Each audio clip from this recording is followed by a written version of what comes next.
What's up guys? Today's video is on the top 5 best Sony cameras of 2023. Through extensive research and testing, I've put together a list of options that'll meet the needs of different types of buyers, so whether it's price, performance or its particular use, we've got you covered. For more information on the products, I've included links in the description box down below, which are updated for the best prices. Link the video comment and don't forget to subscribe. Let's get started. We'll kick off toadies. Number 5.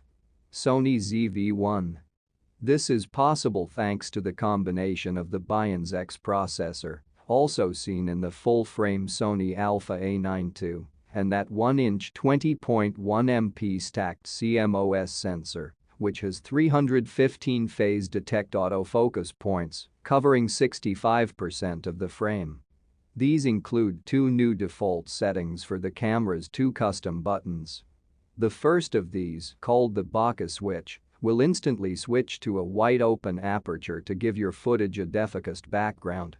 Unlike smartphone portrait modes, there's no computational trickery going on here, it's purely a shortcut based on traditional optics. Alongside great autofocus, a forward-facing screen and good audio options, vlogging cameras also need impressive image stabilization to help keep handheld footage steady. Of those 4 features, this is the Sony ZV-1's weakest area. Not that its steady shot system is bad by any means. Its most powerful active stabilization mode combines optical and electronic stabilization and is available in 4K shooting too. If you're doing any walk-around vlogging, this is an essential mode, as you can see in our test clips below. It's a slight shame the ZV-1 doesn't have a 4K 60p option, as this would let you slow down 4K clips without any loss in quality. But it's not a major miss, and the 4K 30p mode impresses with its lack of rolling shutter, which is a common side effect of CMOS sensors that sometimes results in skewed lines during fast panning movements. Number 4. Sony A6400. I was a little surprised to see that it uses the older micro USB style port rather than the newer USB-C system. It's falling a little behind with this, but it probably meant less development time and expense. The A6400 has a 24.2 MP APS-C sensor. The APS-C part stands for Advanced Photo System Type C, and it refers to a sensor that's a little smaller than what is referred to as a full-frame sensor, which, in turn, is roughly the dimensions of 35mm film. At full resolution, the photos come out at a maximum of 6,000 pixels by 4,000 pixels. It shoots either JPG or RAW, or both at once. Shooting video with the Sony A6400. The A6400 has capable video options, although it's not really a video-first camera in the way that something like the Panasonic GH5 is. Its top shooting mode is 4K 30, which uses the XAVCS codec and records with a bitrate of around 100 MB per second. You can also shoot in some resolutions frame rate combinations with the older, more compatible AVCHD codec at lower bitrates. You only have 2 choices of video resolution: 4K 3840x2160 or 1080p HD 1920x1080p. Within those resolutions, there are various combinations of frame rate and bitrates available, with the fastest frame rate being 120p in 1080p and the bitrate maxing out at 100 MB per second, 4K 30, 4K 24, 1080p 120. Number 3. Sony ZV-E10. As far as we can tell, the 24.2 MP CMOS sensor is from the same family used in the A6XXX series all along. This camera is a few millimeters smaller in width than the existing models, though about the same in weight. As an E-mount camera, it takes both Sony APS-C E-mount lenses and full-frame Sony FE lenses too. Sony's autofocus system is the best there is amongst APS-C mirrorless cameras. It's fast and positive for stills photography, but excels in video mode. The Face Eye Detect app is very fast and tracks even rapid movements. The presentation mode is equally impressive, rapidly refocusing on objects you hold up in front of the camera, though you can't have Face Eye app and presentation mode at the same time. Video is a bit of a mixed bag, however. The 4K quality is very good, and we've already mentioned the stellar AF system, but this is a camera that doesn't like sudden movements. It has no in-body stabilization, so it relies on lens stabilization or in-camera digital stabilization, neither of which seems as effective. There is an active stabilization mode for run-and-gun style video, we presume, but it just adds a heavy crop without appearing to help much. Number 2. Sony A9 Mark II.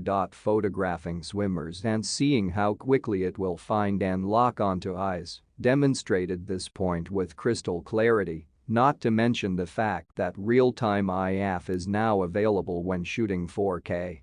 In terms of transmission, this is a completely different camera than the original, thanks to things like the 1000 BASET support. For example, transferring a batch of 60 images took 71 seconds on the A9, but now takes just 25 seconds on the A9 II.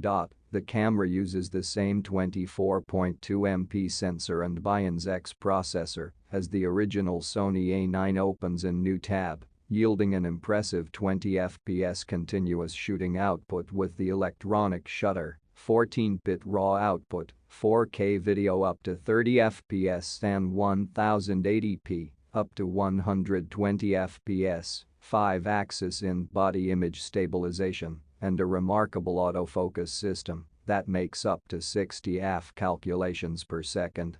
Touch operation is now 1.5 times faster, and real-time touch tracking can now be engaged while using the viewfinder, rather than just controlling point selection. The recall custom setting during hold function has been improved, enabling you to quickly change your entire shooting configuration by depressing a button. For example, if you're shooting a panning shot of an F1 car and then hear a crash and need to immediately switch to shooting 1/1000th sec bursts. The A9i's dynamic range is decent, but it's only enough to tie with the Nikon D5 at lower sensitivities. However, the Sony starts to come good at ISO 1600, and at ISO 6400 and beyond, it's very much the camera of choice for low light. It's worth noting that we disable any in-camera dynamic range enhancement for our testing in order to maintain a level playing field. Number 1. Sony A7 IV. Focus is just one part of the equation. It consistently nailed auto exposure and auto white balance in tricky situations with a mix of lighting. That worked well in a bar with a mix of studio and practical lights, or in front of the famous Paris department store animated windows with all kinds of colors of lights. That's still impressive considering the resolution is up nearly 50%. By comparison though, the Sony A1 can shoot 50 megapixel photos in electronic mode at up to 30 FPS, showing the speed benefits of a stacked sensor. The new 33 megapixel sensor is backside illuminated but not stacked like the sensor on the A1, so readout speeds are relatively slow. As a result, shooting speeds are 10 FPS like the A7 III in either mechanical or electronic shutter modes for compressed RAW photos, and drop to 6 FPS if you use lossless or uncompressed RAW, as many photographers prefer to do. Images are clean and usable in most low-light situations right up to ISO 12800, with plenty of detail even in underexposed shots. In fact, the A7 IV has the least noise I've ever seen in that ISO range. Correctly exposed photos are usable up to ISO 25600, but noise becomes a serious issue after that. You can shoot 4K at up to 60 FPS, also with 10 bits of color depth. While it's cropped, video is still downsampled from a 4.6K size, so it remains sharp. The A7 IV can't handle 120 FPS 4K like Canon's EOS R6, but then again, it doesn't have the R6's serious overheating issues either. If you need that frame rate, it's only available up to 1080p. HDMI output is limited to 4K 25p at just 8 bits of color depth, unfortunately. Thank you for watching this video. If you found this video helpful, please hit the subscribe button. Press the bell icon and comment below. Check out the description to find the product links.